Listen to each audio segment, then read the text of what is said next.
Bienvenue dans la pause fitness. Alors, ce podcast est réservé à ceux qui veulent améliorer leur nutrition, leur entraînement et aussi peut-être leur style de vie.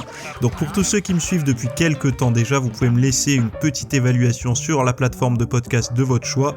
C'est ce qui m'aide le plus. Allez, on démarre l'épisode.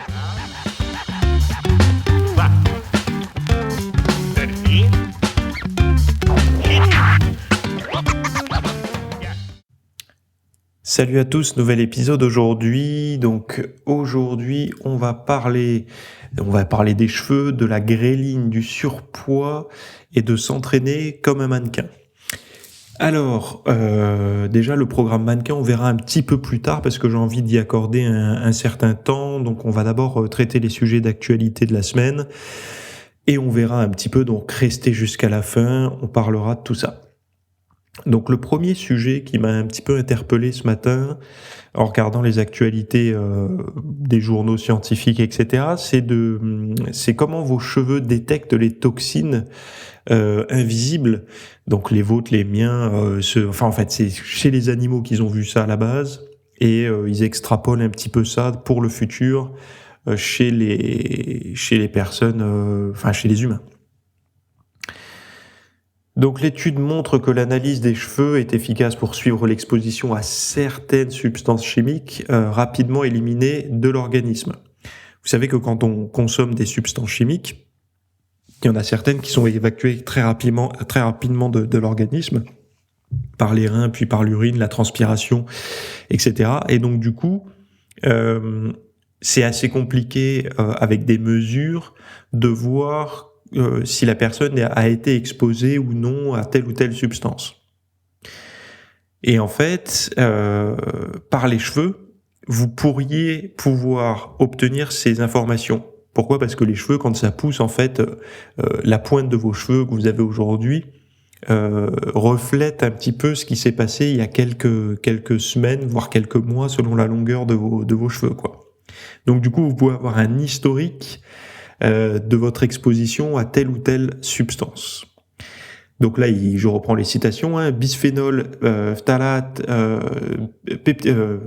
peptides, pesticides et autres polluants éliminés rapidement par le corps sont difficiles à évaluer dans le sang ou directement par les urines pour une exposition à long terme.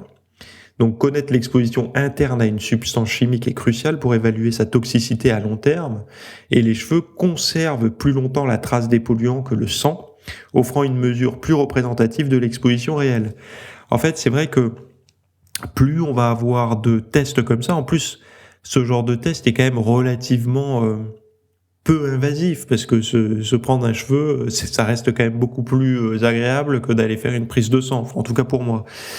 Et j'espère que pour vous, c'est pas une crainte de vous faire arracher un cheveu, parce que c'est vrai que ça pourrait permettre. Alors, en France, je crois que les lois sont très très strictes sur le fait d'envoyer des parties organiques, je sais pas comment on pourrait dire, à des sociétés privées. Et je crois que c'est vraiment interdit, parce que vous saviez, par le passé, il y avait je sais même pas, ça existe toujours, des trucs sur le génome, etc., où vous pouviez soit voir votre arbre généalogique, soit avoir vos risques futurs de certaines maladies.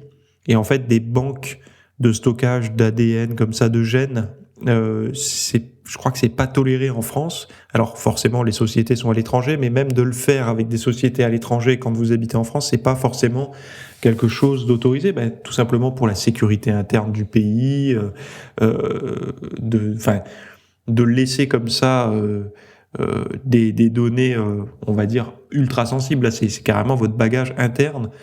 Je sais que beaucoup l'ont fait. Ils ont pris le gauche, mais normalement, on n'a pas le droit, quoi.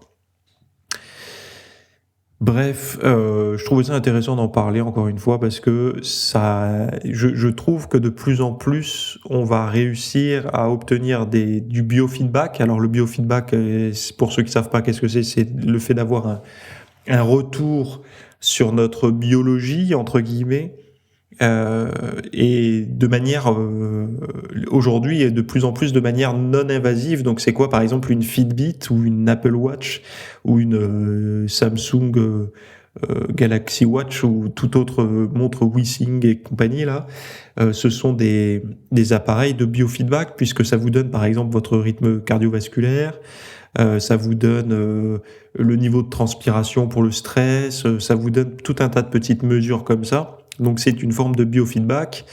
Bientôt, et je l'espère, on aura des retours sur la glycémie pas trop cher au niveau grand public et sans avoir besoin d'avoir une aiguille plantée en permanence. On a des mesures sur le niveau d'oxygénation, de saturation en oxygène. Donc toutes ces choses-là c'est du biofeedback. Et d'avoir un biofeedback, par exemple, si on prend une mèche de cheveux, ça peut être quand même cool. Pareil sur les ongles, pareil sur les yeux, enfin des choses qui pourraient être mesurées comme ça de manière simple grâce à un algorithme ou tout simplement à un appareil qui, de toute façon, c'est ça sera un algorithme X ou Y. Hein. Mais enfin moi, ce sont des choses qui sont intéressantes parce que si par exemple vous arrivez en hiver ou en été ou au printemps ou en automne, peu importe, et vous vous dites tiens c'est bizarre, depuis un certain temps je trouve que ma peau est plus sèche ou je trouve que je digère mal ou je trouve que enfin voilà tout un tas de choses. Eh ben forcément dans votre réflexion vous allez intégrer est-ce que j'ai été stressé, est-ce que je me suis autant entraîné, trop entraîné, est-ce que j'ai changé ma diète, etc. Donc ça va être un feedback comportemental, on va dire. Donc vous allez analyser les 6 derniers mois, qu'est-ce qui s'est passé dans votre vie, et pouvoir en tirer des conclusions objectives. Et par contre, après, vous pourriez vous dire bon ben maintenant que j'ai fait ça, j'ai pas trouvé de lien significatif dans mon comportement. Je vais regarder avec ma mèche de cheveux si j'ai pas été exposé à certaines choses. Et là, ça pourrait vous dire que par rapport à votre la longueur de votre cheveu, donc toute une phase, quelques centimètres des cheveux vont être exposés, par exemple, je sais pas moi, au bisphénol, à certaines pesticides, et puis après plus du tout. Et donc là, vous pouvez vous dire ah ben tiens, j'ai été fortement exposé à ça, donc où est-ce qu'on retrouve majoritairement ça? Ben vous allez trouver peut-être, je sais pas, dans tel ou tel aliment ou dans l'eau ou c'est peut-être un moment où vous avez passé d'une eau du robinet à une eau en bouteille ou vice versa ou à l'eau filtrée. Bref, tout un tas de pistes comme ça qui vont vous permettre d'enquêter de manière plus efficace. Ce sont encore des outils qui me semblent intéressants.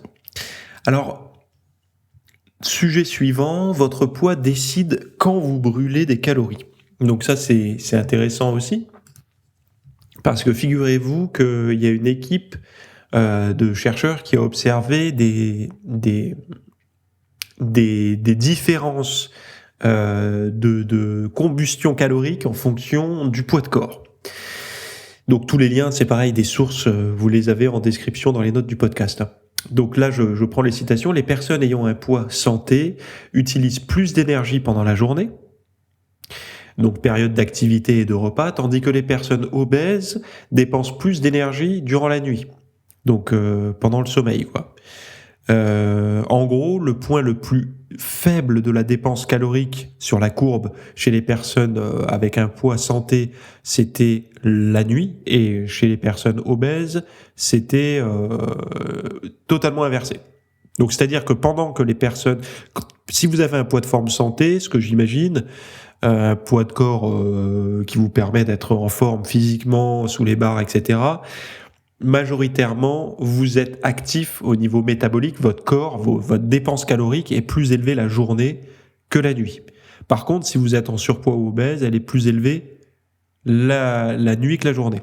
Donc je sais pas si je me suis pas emmêlé les pinceaux, mais je pense que vous avez compris, je répète la phrase, les personnes ayant un poids santé utilisent plus d'énergie pendant la journée, période d'activité et de repas, tandis que les personnes obèses dépensent plus d'énergie la nuit pendant le sommeil.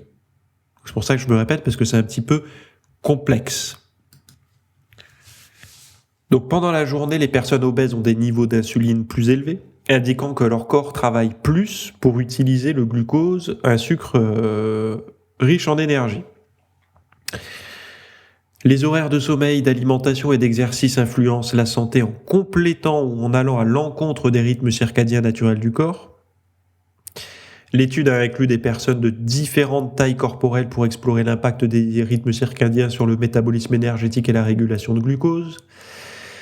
Et les chercheurs, enfin de taille corporelle, ça veut dire surpoids ou non, hein, c'est pas la taille en hauteur. C'est la taille en largeur. Les recherches prévoient d'étudier les habitudes alimentaires et la faim chez les personnes obèses et celles ayant un poids santé en se basant sur une étude précédente qui a révélé que les horloges circadiennes je dis l'horloge circadienne, moi pas le lait, augmentent naturellement les envies de nourriture la nuit. Donc ce qui est intéressant, moi, c'est de comprendre pourquoi les individus brûlent plus d'énergie la journée quand ils sont en bonne santé, alors ils en brûlent moins quand ils sont en surpoids, ils en brûlent plus la nuit. Bon, il y a diverses pistes. Déjà, le rythme circadien, c'est le fait d'être décalé, totalement décalé. Par exemple, si une personne qui a un rythme circadien équilibré, c'est-à-dire qu'il ouvre les yeux le matin, il s'expose à la lumière du jour, il mange, il petit déjeune, il prend un repas le midi, il prend un repas le soir, puis il se couche pas trop loin du coucher du soleil, ce qui fait qu'il respecte les rythmes lumière-obscurité, il mange durant la journée, il est actif aussi durant la journée, et donc cette personne-là va être bien équilibrée, c'est-à-dire qu'il va être en activité, son métabolisme va être actif durant la journée et va être au repos durant la nuit. Donc si vous voulez, les phases d'alimentation et les phases de non-alimentation sont plutôt bien réglées, puisque manger quand vous avez une bonne dépense calorique du corps, c'est quand même intéressant, parce qu'en fait, il y a un phénomène de logique qui fait que vous mangez parce que vous utilisez en même temps de l'énergie. Vous pensez, vous bricolez, vous manutentionnez, vous vous déplacez, vous allez au boulot, etc. Donc c'est logique. Une personne qui est dérégulée, c'est une personne qui va avoir une alimentation et une veille durant la nuit. Donc la personne va rester les yeux ouverts la nuit pour jouer à la console, pour aller sur Internet, pour je sais pas trop quoi faire, et aussi va manger. Donc va décaler petit à petit ses rythmes. Et souvent, chez les personnes en fort surpoids, on retrouve ça. On retrouve des rythmes décalés et on retrouve également une phase de dépense énergétique plutôt élevée la nuit et peu la journée. Sauf que ces personnes-là, ça ne veut pas dire qu'elles ne font rien durant la journée. Elles vont aussi manger durant la journée. Et qu'est-ce qui va se passer? C'est que si vous mangez beaucoup sur un moment où vous avez une dépense calorique, une dépense d'énergie qui est faible, vous allez stocker plus que celui qui a un poids santé, qui a une dépense énergétique élevée durant la journée. Donc vous voyez les doubles inconvénients déjà de manger la nuit, c'est pas une bonne chose, mais en plus de ça, et d'ailleurs j'ai remarqué que beaucoup de personnes ont du mal à expliquer pourquoi manger la nuit c'est pas bon. Mais bon, on en a déjà parlé ici, on va pas se répéter. Mais en plus de ça, quand vous mangez la journée, votre corps il est complètement dérégulé par rapport à ces phases de sommeil de lumière obscurité, de rythme circadien, etc. C'est la double peine en gros quoi. Donc c'est pour ça que certaines personnes peuvent dire, et là de manière légitime, quand je mange, moi je stocke plus que toi. Oui, mais en fait c'est tout simplement parce que cette dérégulation fait que si cette personne mange 100 grammes de pâtes, elle va moins stocker tout simplement parce que son métabolisme durant la journée est moins actif, donc elle va plus se stocker. Maintenant, j'aimerais vous parler de la gréline, donc la clé cachée du comportement alimentaire. C'est encore un autre article que vous retrouverez encore une fois en description. Alors tout ce dont je parle, c'est malheureusement pour vous, c'est que de l'anglais. Je ne sais pas si vous parlez anglais, mais c'est que de l'anglais. Là, je vais parler en français évidemment, mais les articles originaux sont en anglais. Donc l'équipe découvre que lorsque les souris s'approchent de la nourriture, l'activité dans une sous-partie de l'hippocampe ventral augmente et inhibe leur envie de manger.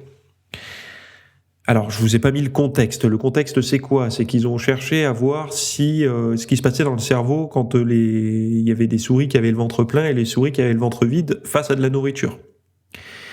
Et l'activité dans une sous-partie de l'hippocampe ventral, donc c'est la partie inférieure de l'hippocampe, donc l'hippocampe qui se retrouve au niveau du cerveau. Il y a une activité qui s'active, qui inhibe l'envie de manger quand vous avez le ventre plein, enfin quand les souris ont le ventre plein. C'est-à-dire que c'est comme une espèce de réflexe qui vous empêche de manger quand vous avez déjà mangé, quoi. En gros, ça sert à rien de trop manger et d'exploser. Mais chez les souris affamées, Cette activité diminue, permettant ainsi à l'hippocampe de ne plus empêcher l'animal de manger. Cette activité correspond à des niveaux élevés de gréline, l'hormone de la faim qui se retrouve dans le sang. Donc pour rappel, la gréline est une hormone sécrétée par l'estomac que vous allez retrouver souvent dans les documentaires, etc. On vous parle de la leptine, celle qui empêche de manger, la gréline qui vous demande de manger, entre guillemets. Donc la leptine est plutôt produite par le tissu adipeux, la gréline par l'estomac. Et ben cette hormone, la gréline, va se retrouver dans le sang. Et aujourd'hui, maintenant, en tout cas, chez la souris, on sait qu'elle passe la barrière hémato-encéphalique, donc celle qui sépare le cerveau de l'extérieur. Et donc, cette gréline, c'est elle qui crée une forme d'interrupteur sur cette partie de l'hippocampe qui va vous dire « je mange pas ». Donc pour approfondir leur compréhension, les scientifiques manipulent ces neurones de l'hippocampe ventral. En les activant, ils parviennent à faire cesser de manger des souris affamées, comme si elles étaient rassasiées, et inversement, en supprimant les récepteurs de la gréline dans ces neurones, ils observent un comportement similaire à celui des souris affamées. Donc en gros, qu'est-ce qui se passe quand ils manipulent les petites cellules et les neurones de l'hippocampe ventral, qui ne se retrouvent pas dans le ventre, qui se retrouvent au niveau du cerveau, c'est la partie basse de l'hippocampe. Eh bien, les souris, vous pouvez leur dire « t'as très faim » alors qu'elles ont très bien mangé. Donc du coup, vous pouvez déréguler ça et la faire devenir en surpoids. Mais vous pouvez également lui dire « t'as pas faim du tout » alors qu'elle a très faim, en manipulant ça, quoi. Donc cette découverte montre que la gréline peut traverser la barrière hémato-encéphalique et influencer directement le cerveau pour contrôler un circuit probablement similaire chez les humains. Cela ouvre des perspectives fascinantes pour comprendre comment nos états internes, comme la faim, influencent nos décisions et nos comportements. Bon, la faim et le comportement, on est tous d'accord, c'est très simple de s'en rendre compte. Mais c'est quand même intéressant de voir que cette partie de l'hippocampe participe également à la mémorisation et au souvenir. C'est-à-dire que si vous êtes... En fait, ça pourrait servir pour les troubles du comportement alimentaire, pour aller au plus simple, et de jouer un petit peu avec ça, d'essayer de comprendre comment ça fonctionne chez l'homme aussi, parce que les troubles du comportement alimentaire, très souvent, notamment lors de la boulimie, sont faits de comportements d'habitude. Par exemple, je me répète souvent, mais allez voir les travaux de Tsemeria sur la psychologie du surpoids, etc. Très souvent, une personne qui dit « moi j'ai des habitudes, je peux pas m'empêcher de manger tout le temps une tablette de chocolat tous les soirs », eh bien si vous lui changez son habitude, donc par exemple vous lui dites « ok, tu la manges où ta tablette de chocolat ?» Dans ton lit, ok. Maintenant ta tablette de chocolat, je te dis pas d'arrêter de la manger, mais tu vas la manger sur ta terrasse. T'as uniquement le droit de la manger sur ta terrasse, ou devant chez toi, ou je sais pas moi, dans ton jardin ou autre. La personne, elle trouvera aucun sens à faire ça, et donc du coup elle se rendra compte qu'elle n'en a plus envie. Et c'est un peu comme ça qu'on peut déconstruire des habitudes qu'on pense, être dépendant de certaines choses, quoi. Ça peut marcher aussi, il explique, pour le tabac. Même si ce sont des addictions très fortes, je suis pas en train de minimiser des addictions alimentaires ou tabagiques ou autres, mais ce sont des pistes qui sont très peu explorées. Très peu en tout cas mises en avant. On va vous parler de tout un tas de choses, genre les émotions et tout, mais très peu de comportements bruts, quoi, en fait. Qu'est-ce que vous foutez de votre cul le soir? Est-ce qu'il est plutôt posé dans un canapé quand vous le mangez, votre chocolat, dans un lit, sur une chaise? Enfin bon, bref. Et chacun a ses petites habitudes. Il y en a, ça va être... et même... J'écoutais un livre audio la dernière fois qui expliquait que lui, il aimait bien lire avec un verre d'alcool fort dans le lit.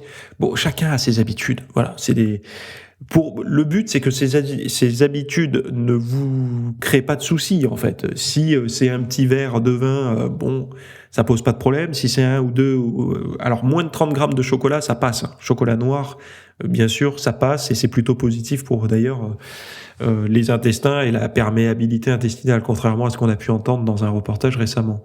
Mais il y a des comportements qui sont nocifs. Le tabac, l'alcool à haute dose, le chocolat à haute dose également, même si c'est du bon chocolat, manger une tablette, c'est pas bon, hein. Enfin voilà quoi. Bref, tout ça pour dire que de comprendre ça, de comprendre ces rythmes-là, on peut aussi comprendre les comportements, de voir que si on arrive à inhiber peut-être en mangeant, si en fait cette sécrétion de gréline, elle intervient quand? Elle intervient quand on a très faim. Donc quand on a très faim, on va être soumis à des comportements déraisonnables face à l'alimentation et donc ultra fragile. Et moi, je pense qu'il y a beaucoup plus que ça. En fait, ça se lie aussi à la dopamine, mais on a tous vu, alors peut-être que je suis le seul, hein. Vous allez me dire, t'es peut-être le seul à être fou. Mais c'est peut-être parce que j'y vais pas souvent. Si j'y allais tous les 2 jours, peut-être que ça serait différent. Mais moi, quand je me retrouve avec la faim au ventre dans la file d'attente d'un drive, d'un fast-food, j'ai un comportement légèrement agressif. Je sais pas si c'est parce que c'est le cerveau comment reptilien qui prend le dessus ou autre, ou j'ai l'impression qu'il y en aura pas assez pour tout le monde, donc du coup je veux me jeter dessus. Mais j'ai un comportement agressif, pas avec les autres hein, qui sont devant ou derrière moi hein, dans la file d'attente, mais j'ai pas envie qu'ils oublient un truc, j'ai pas envie que, enfin voilà quoi, comme si ma vie en dépendait un petit peu. Et alors bien sûr je caricature. Hein, mais je pense que certains se retrouveront là-dedans. Et j'ai souvent observé dans un même véhicule, souvent quand j'étais ado, qu'on y allait en groupe au drive des fast-food, je sentais une certaine animosité dans le véhicule, quoi. Et ça, et que on le retrouve pas, par exemple, devant un brocoli. Hein. C'est vraiment devant cette nourriture-là. Donc, est-ce que certains auraient compris des mécanismes j'allais dire en sécrétant, c'est pas en diffusant des odeurs, des images? Bien sûr que oui, mais je pense qu'on n'en est pas encore, on l'a pas encore bien intégré, qu'il y a quelque chose qui se passe, quoi. Et ça se passe dans le ventre, dans l'estomac, dans le cerveau, ça se passe un peu partout. Et il est plus question de faire marche arrière une fois qu'on est engagé dans la file, quoi. C'est pour ça d'ailleurs qu'il n'y a pas de voie de sortie, puisque globalement personne n'a envie de faire demi-tour. Enfin ça c'est mon point de vue. L'art du corps parfait, technique et astuces des mannequins. Donc, qui mange peu au fast-food? Vous allez vous dire, les mannequins, ben non, c'est faux. Ils y vont peut-être autant, voire plus que vous, parce que déjà, 1, ils sont en déplacement, et 2, ça nuit pas vraiment à leur apparence physique. Hein. C'est juste qu'ils font plein de choses différemment. Et j'avais envie d'en parler parce que c'est vraiment quelque chose qui c'est mis dans le domaine du mystère. C'est-à-dire que les mannequins, ils s'entraîneraient vraiment, ils auraient un secret d'entraînement totalement différent de la moyenne des gens, et donc du coup ce serait un secret un peu comme un secret de loge, vous savez, où il faudrait appartenir à une certaine élite recruter, donc ils nous donneraient les recruteurs de mannequins vous donneraient un espèce de programme particulier pour vous développer, et donc vous le suivrez et vous serez mannequin. Alors déjà, la première chose, c'est que moi j'ai eu accès à ça, à ces programmes, à ces recommandations faites par les agences de mannequinat, puisque j'ai suivi, j'ai aidé, j'ai discuté avec des mannequins. Donc des mannequins, dont un qui, je pense, qui m'écoute, qui travaille à Londres. J'ai eu ça, et je peux vous garantir que les mannequins sont livrés à eux-mêmes. C'est-à-dire qu'ils sont recrutés, enfin en tout cas ils sont repérés puis recrutés, repérés par exemple dans le métro, au cinéma, etc.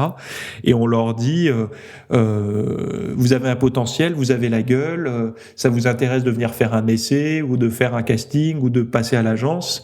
Par contre, il faudrait prendre 3 kilos, ou faudrait perdre un peu de gras, ou voilà. Et ce sont les seules consignes. Prends un peu plus de largeur, prends plus de muscles et sois plus sec.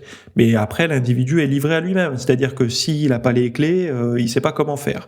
Et moi, j'ai récupéré beaucoup de pré-mannequins qui venaient me voir en me demandant j'ai été repéré, mais bon, on me demande ça, comment je fais, quoi? Parce que j'ai pas envie de rater, je pense que j'aurai qu'une seule fois cette chance dans ma vie, comment je fais? Bon, après, on les aiguille et tout ça. Mais tout ça est mécanique, c'est-à-dire qu'il y a une explication au physique mannequin. Et c'est ce que j'ai détaillé ce week-end, c'est ce que j'avais déjà détaillé dans la version 1, donc là, c'est la version 2, se bâtir les bases et les fondations d'un physique mannequin. Et justement, j'ai voulu démystifier tout ça. Déjà, il y a 6 muscles cibles à travailler chez les mannequins. Donc on en parle largement, mais vous regarderez chez tous les mannequins, vous retrouvez ça. Et d'ailleurs, il y a des zones corporelles que les aspirants mannequins veulent absolument développer, alors qu'elles sont sous-développées, ça sert à rien de les développer. Mais globalement, alors que vous vouliez ou non devenir mannequin, vous pouvez seulement vouloir le physique mannequin, c'est-à-dire vouloir avoir un corps plutôt équilibré, ni trop sec, ni trop musclé, même si équilibré, ça veut trop rien dire. Parce que équilibré pour un bodybuilder, c'est tous les muscles très bien développés. Équilibré pour quelqu'un qui veut plutôt une apparence fit ou mannequin, c'est plutôt mon style, hein. J'ai pas la prétention d'être un mannequin du tout, hein. C'est pas mon cas, puisque je suis pas rémunéré pour faire des publicités de parfums ou autres, mais je vise plutôt, en tout cas, enfin, dans ma tête, c'est plutôt ça, l'esthétisme, mais c'est un point de vue personnel, hein. Il y en a qui préfèrent avoir des cuisses de bodybuilder, des épaules de bodybuilder, c'est chacun, et voilà. Bref. Donc si c'est plutôt aussi votre style, vous préférez les physiques un peu de cinéma, musclés, ou de mannequinat, hein, encore un peu plus fit, ni trop sec ni trop musclé, et que vous avez du mal aussi à perdre la graisse abdominale, donc celle qui est la plus tenace, hein, celle qui fait vraiment la différence, faut dire les choses, hein. Dès que vous êtes en maillot de bain ou autre, c'est vraiment là-dessus qu'on voit la différence, et ce taux de gras abdominal. Alors, par contre, il y a vraiment une chose, c'est qu'il faut être prêt à mettre de côté certaines croyances sur l'entraînement parfait, type bodybuilding, et aussi nutrition.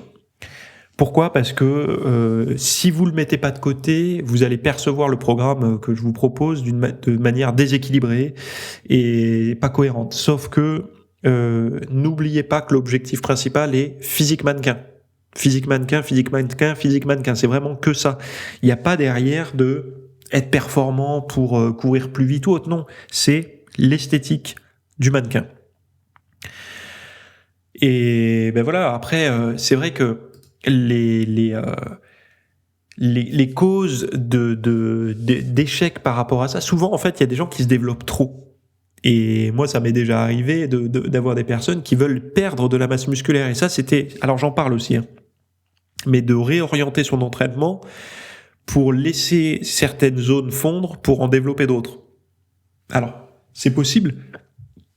On le voit, moi je l'ai vu chez beaucoup de modèles de couverture fitness qui ont eu un passif plutôt bodybuilding, plutôt même sans parler de concours de bodybuilding, mais qui avaient un physique qui était plutôt bodybuilder, donc vraiment très développé, et qui ont laissé leur corps, en tout cas ils ont travaillé pour réorienter leur ligne et leur physique vers une approche plus fitness, plus mannequinat. Pourquoi ? Parce que leur téléphone sonne beaucoup plus en fait. Ils ont beaucoup plus d'appels pour faire des couvertures de magazines. Pourquoi ? Parce que un physique mannequin, c'est toujours beaucoup plus accessible aux yeux du commun des mortels, comment on dit ? Bon bref, vous avez compris, vous êtes assez intelligent, vous avez compris, que le gros bodybuilder. Si vous mettez sur la couverture d'un bouquin d'entraînement Arnold Schwarzenegger ou Brad Pitt dans Fight Club, les gens vont être plus inspirés par Brad Pitt dans Fight Club parce que ça leur semble plus accessible, etc. Bon, il était très sec, très mince. On va dire plutôt dans quel film il a été, dans 3, par exemple le film 3, quoi. Ou typiquement de Will Smith dans iRobot, ou dans des films comme Je suis une légende ou quoi, où il a un physique qui fait musclé mais qui semble accessible. Et donc ça va beaucoup plus parler aux gens parce qu'ils vont se dire moi aussi je peux. Alors que si vous mettez Arnold, les gens vont dire oh là là, il est drogué, il est machin. Il y a aussi une dimension esthétique, hein. Si vous parlez en termes esthétiques purs, vous aurez bien plus de population qui va trouver beau désirable un physique mannequin qu'un physique de bodybuilder. Même si tout le monde ne va pas le trouver plus beau. C'est juste qu'une plus grande population, une plus grande portion de la population trouvera ça plus esthétique. Bref, ceci étant dit, si ça vous intéresse d'aller essayer ce programme, j'en parle dans long, en large et en travers. Alors la première partie, c'est les 6 muscles cibles, etc., comment développer, comment affiner. Il y a également une phase de préparation au niveau diététique, avant un shooting photo, enfin tout ça. Et j'ai rajouté ce week-end la partie comment se bâtir pour ceux qui partent de zéro. Donc vraiment de jeter les fondations du physique mannequin, quoi. Et ben voilà, il y a vraiment matière. Je vous mets le lien. Vous avez tout. Vous avez, si vous le prenez en one shoot, vous l'avez en MP3, donc ça peut être écouté comme un podcast avec le PDF pour le programme évidemment. Si vous êtes sur la plateforme VIP du site, ben vous l'avez carrément en vidéo. Et voilà, ça vous permet d'avoir tout. Donc si ça vous intéresse, allez voir. Si ça vous intéresse pas, passez votre chemin. Et puis moi, sinon, je vous retrouve la semaine prochaine avec d'autres sujets. Donc tous les sujets dont on a parlé aujourd'hui, que ce soit sur les cheveux, sur le poids qui décide de brûler de plus en plus de calories ou pas, sur la gréline, la face cachée du comportement alimentaire, ou sur l'art du corps parfait, les techniques et astuces des mannequins. Tous ces liens se retrouvent dans les notes de ce podcast en dessous. Voilà. Très bonne semaine à toutes et à tous. Bye bye. Merci d'avoir écouté cet épisode. Alors, avant de partir, j'avais juste quelque chose à vous partager.